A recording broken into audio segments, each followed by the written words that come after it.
como eu organizo a minha leitura de livro em inglês.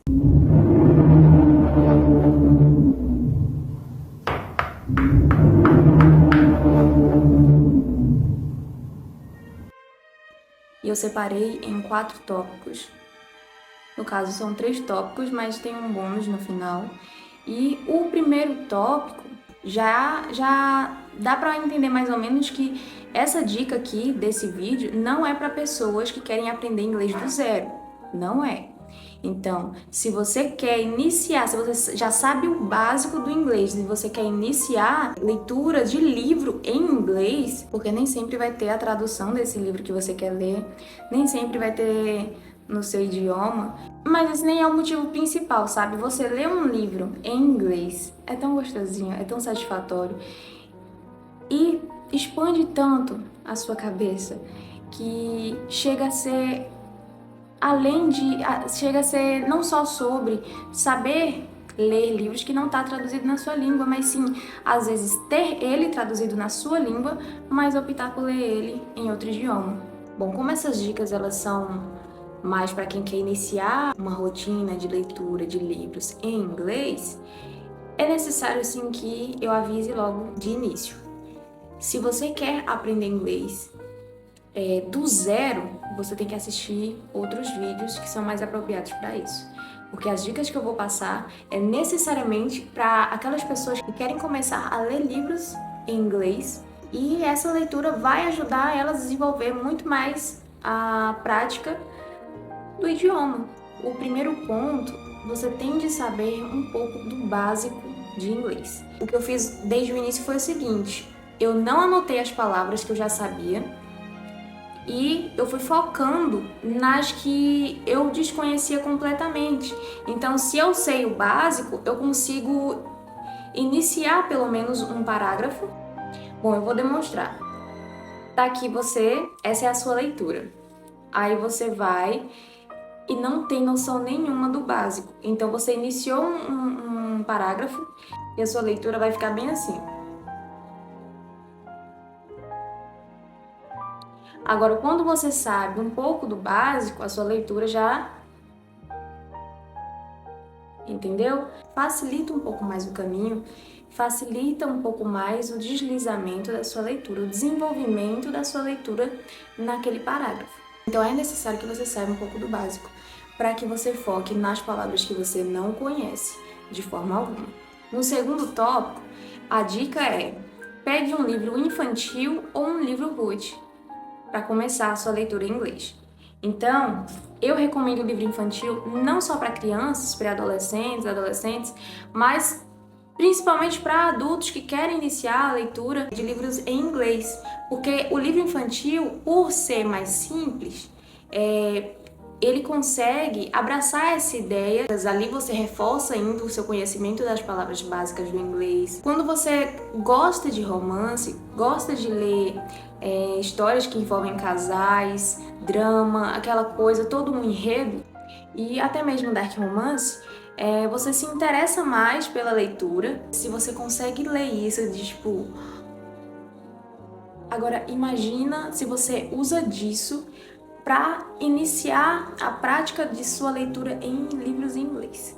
Você não vai largar o livro, a probabilidade é bem baixa, então usar disso para o início da sua leitura em inglês, eu acho que é uma boa jogada. Pelo menos comigo funcionou muito. Tanto o livro infantil, tanto o root, foram técnicas que me ajudaram muito no início. Não caia naquelas pressões que alguns criadores de conteúdo têm, de falar para algumas pessoas de começa já com livros super intelectuais, com livros bons, com livros que vão agregar e não sei o que.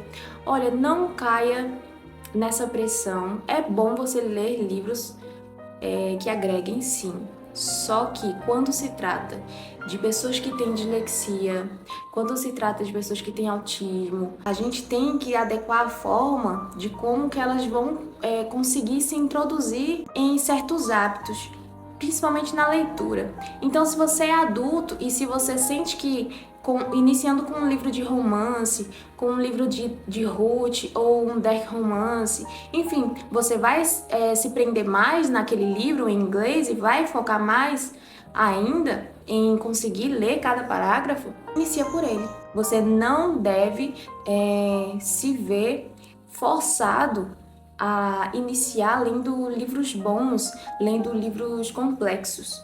E nem todo livro complexo é bom, tá? Essa dica aqui que eu vou falar agora é uma das minhas favoritas, cara, de você ter um diário de leitura. Sabe aquele kit que a gente tem quando a gente vai ler um livro e a gente carrega um kit? Post-it, marcador de texto, sabe, canetinhas, enfim, sabe esse kitzinho que a gente geralmente tem quando vai ler um livro? Inclui nesse kitzinho um caderninho, um caderno ou um binder, uma agenda. Não precisa ser grande, não precisa ser de muitas folhas, vai de acordo com você. Para você fazer anotações das palavras que você vai precisar consultar. Só que tem uma observação importante: não faça anotações de palavras que você já conhece, de palavras que você já sabe o significado, que você já tem aqui na cabeça. Deixe para fazer as anotações das palavras que você sente que você vai precisar consultar depois. Faça como se fosse um dicionáriozinho seu particular dos seus estudos, sabe, do seu aprendizado, do seu desenvolvimento, da sua desenvoltura nesse processo, nessa jornada de ler livros em inglês. E eu tenho aqui um exemplo para vocês. Aí, aqui é a capa com o nome do livro que eu tô lendo. Abrindo aqui, tá todas as anotações de palavras que eu senti durante a leitura necessidade de consultar. Agora sim, uma das coisas que você precisa ter em mente é de que você vai errar. E você vai errar muito, você vai falhar muitas vezes, você vai escrever a tradução errada, você vai se sentir chateado com o processo às vezes, mas eu quero deixar aqui bem claro que o processo de aprendizagem, de leitura de livro em inglês, ele deve ser, principalmente, antes de tudo, divertido, engraçado, gostoso e memorável, principalmente memorável, porque não é para ser algo obrigatório, uma coisa que você deve fazer para dizer para outras pessoas que, olha, eu leio o livro em inglês. Não, é para ser um processo gostosinho para você se admirar, se auto-admirar, saber que você é capaz, independente das suas dificuldades, independente das suas limitações, porque ninguém é limitado a nada. Nós podemos quebrar as nossas próprias limitações. É esse o meu intuito ao dar essas dicas aqui para vocês, ensinar que nós podemos quebrar as nossas limitações e aprender sozinhos, sabe? E é isso. Então, são 3 tópicos. Eu acho que tem um bônus, se eu não me engano, eu vou conferir aqui.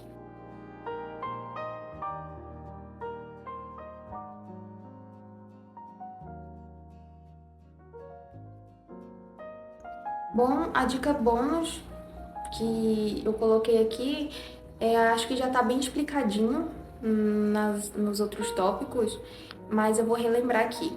Não anote as palavras que você aprendeu, ou seja, o que você mais vai ter que fazer é somente anotar as palavras que você sente que vai precisar consultar depois. Então, nada de anotar palavras que você já conhece, palavras que você já sabe de cor aqui, tá bom? O básico. É esse o básico que eu tô falando. Se você sabe o básico, não anota o básico, anota só as palavras novas que você aprendeu e que você sente que você vai precisar consultar até decorar, até precisar não consultar mais. Até isso se tornar também uma das palavras básicas que você conhece. Como é que eu faço as anotações, né, nesse diário de leitura em inglês? Vou mostrar aqui um exemplo com o meu próprio binder. Está aqui, né? Aí é o seguinte, tem aqui o nome em inglês, tem aqui o nome em inglês, E do lado tem a tradução. Tá vendo? Do lado tem a tradução. Não se importe e não se preocupe de, às vezes, você errar a tradução. Você pode depois ir lá e corrigir, passar um corretivo para estar fazendo a correção. Então, não precisa se pressionar para que você corrija tudo certinho, ok? E eu quero dizer também que o maior professor que a gente pode ter é o processo. O maior professor que a gente pode ter na vida, de tudo que a gente faz, é o nosso próprio processo. É a forma de como a gente se dedica às coisas. Saiba que o seu maior professor sempre vai estar à sua espera. E é o processo. É a sua estrada, a sua jornada. Sua jornada principalmente sozinho. Eu espero que esse vídeo tenha sido útil a você. E é isso. Um beijo e até o próximo vídeo.